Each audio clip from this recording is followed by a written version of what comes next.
Argument synthesis. Alright, so this is a paper in which you're going to write an argument and you're going to use multiple sources. So the argument part of the argument synthesis is, obviously it's an argument paper. The synthesis, it just means that you're going to use multiple sources. So like for example a research paper would be a synthesis.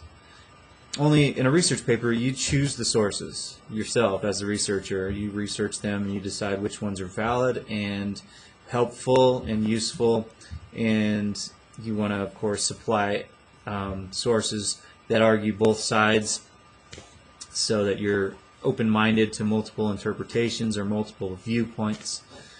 But in other syntheses you would be given the materials or given the sources. So like your book, for example, might have a section for synthesis, for a synthesis paper, in which there are, let's say, 10 sources supplied, and you decide which ones are best to use, or maybe you have to use them all. But if you use multiple sources, even if they're from the same book, in other words, pieces of literature or pieces of different articles by different authors, usually different authors, you use all of them or several of them into your paper, and if you do that, that's a synthesis. All right. So this one just happens to be an argument synthesis instead of, like, let's say maybe a literary analysis synthesis or some other type of synthesis. All right. So some things you need to be aware of and try to implement them well into your paper are argument strategies or persuasive strategies or rhetorical strategies. Persuasion and rhetoric are basically synonymous. They're about pretty much the same thing. When you persuade someone, you use rhetorical devices and rhetorical appeals in order to do so. You want to come across with sound, first of all with a point, and then you want to come across with sound evidence, trustworthy evidence. You want to gain the audience's trust so that they know that you are an ethical person. So you're using the ethical appeal in order to gain their trust and to provide the evidence as well. So provide trustworthy evidence, and you're being ethical. So that's one of the rhetorical appeals. It's ethos. That's Greek. It's a Greek term that we still use today in scholarly circles, and it's the same thing as saying ethical ethical appeal. So you of course need that evidence, and that could be evidence that are facts. Could be let's say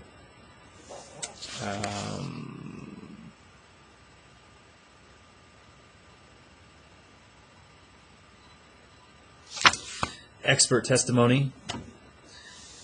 So sometimes that evidence can be in the form of someone's opinion, but as long as it's an expert's opinion, someone that's already trusted on the issue, then that can be counted as evidence. Even though it's not a fact, it's still helpful in demonstrating that you are trustworthy.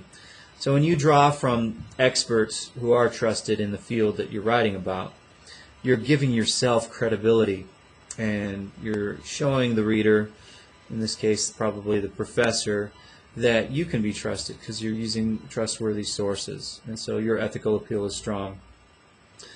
You've also got to use the logical appeal. It's called logos in Greek. Logos, logical appeal. And so when you're using the logical appeal, that's just when you're explaining your evidence and you're showing reason between sources or between ideas.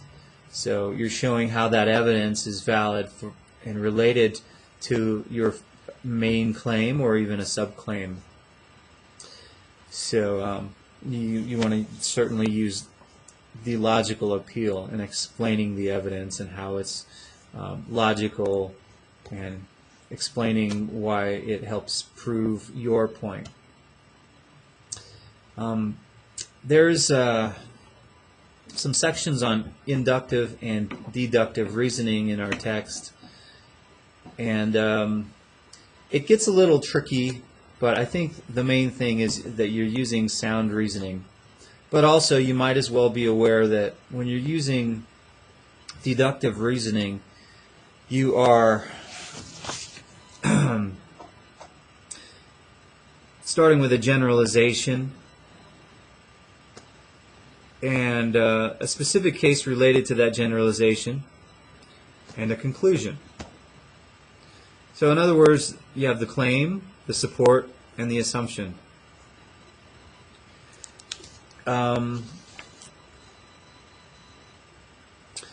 So you start with a broad generalization and you narrow it down more and more as you use more specific evidence.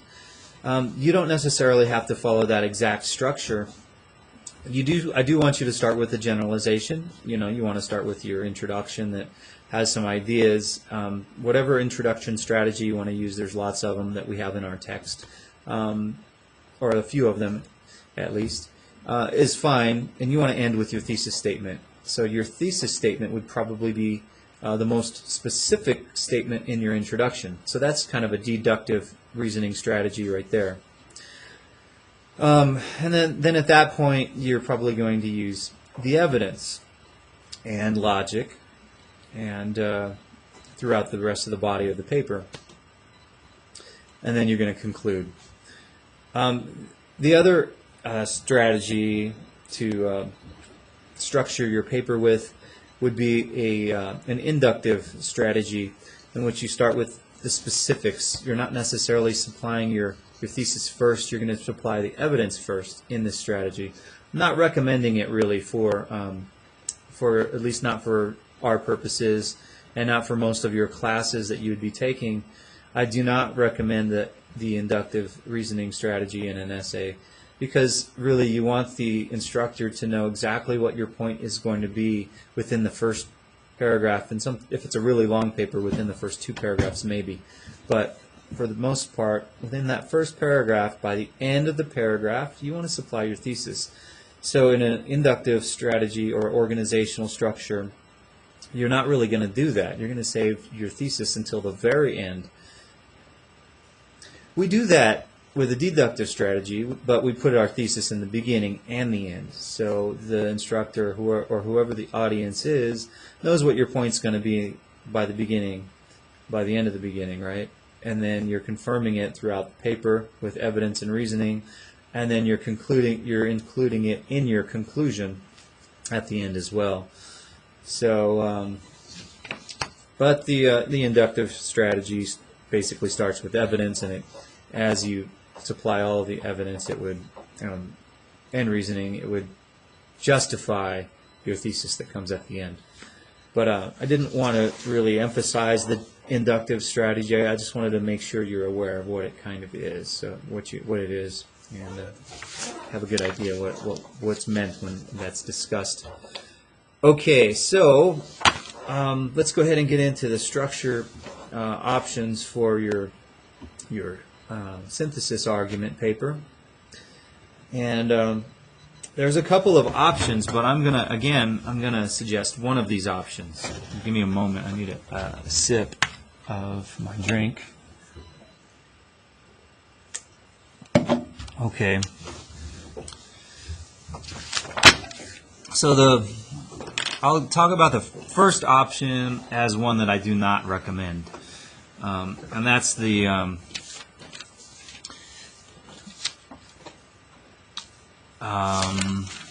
I had some notes on this. Give me a second. Just make sure you're.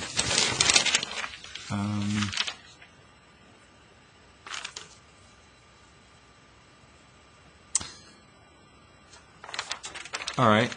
So anyway, this is the strategy that I don't recommend again, but it's by source or by subject. You're organizing it by source or subject. So in either strategy, you're going to start with an introduction that introduces the paper and leads to the thesis. But in this strategy, after that, you've got the body of the paper, and you would summarize the first source. If you have let's say you only have 2 sources, right, and you're using a synthesis between, you have 2 sources that account for the whole synthesis. If you have 3 sources, you kind of do the same for all of them, but let's just say 2. So after the introduction, you summarize the first source, and then you summarize the second source, and you also start comparing and contrasting in that section. You try to show the differences between the 2 sources. And then you have a section that also discusses more of the significance between the points of source A and source B. And then you conclude. All right, so again, don't really suggest your structure by source. But I do suggest you structure your paper by criteria.